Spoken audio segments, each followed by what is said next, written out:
financial abuse happen, as well as the sexual abuse. They'll use that as coercion to try to get their way with the sex. And because you're feeling guilty and you just want the other abuse to end, you'll give in.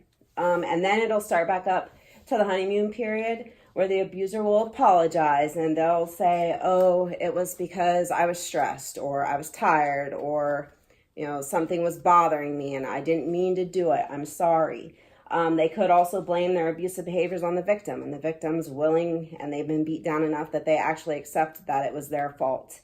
And then they ignore it and they have that honeymoon period where everything seems great until they start having to feel like they need to walk on eggshells again.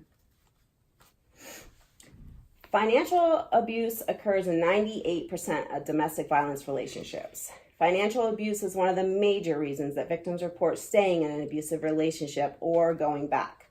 Financial abuse creates intention dependence on an abuser and serves to entrap a victim in the relationship.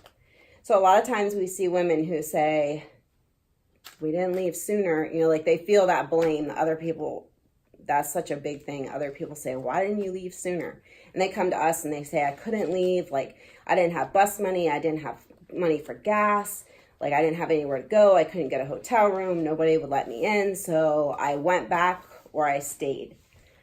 A lot of time the abusers with financial abuse will give an allowance, and that makes the victim feel like, oh, well, they're giving me some money. I just should be doing better things with it. The abuser will hide assets. They'll run up the debt. They'll ruin credit. They won't allow the victim to have their own money because that's their control, so that the victim doesn't leave. Other than that, just that little bit of allowance that they give them. And a lot of times they'll interfere with the employment if the victim has employment. One time I can think about in our surrounding area, there was a situation in which a woman was being abused, but she had an important position at her job, and he didn't like that. The abuser didn't like that because he knew that she had friends. He knew that she was feeling better about herself because she did have this important position.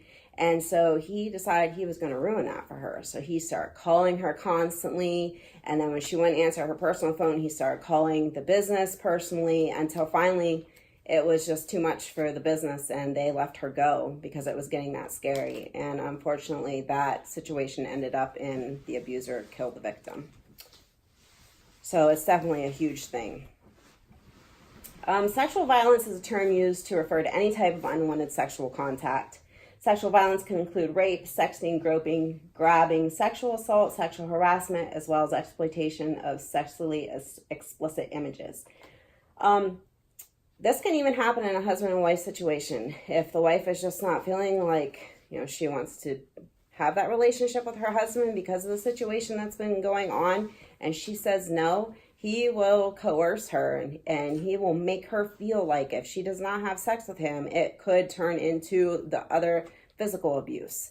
And that cycle will start. And so she normally will give up. Either that or it ends up in the rape of a spouse's own spouse rapes them.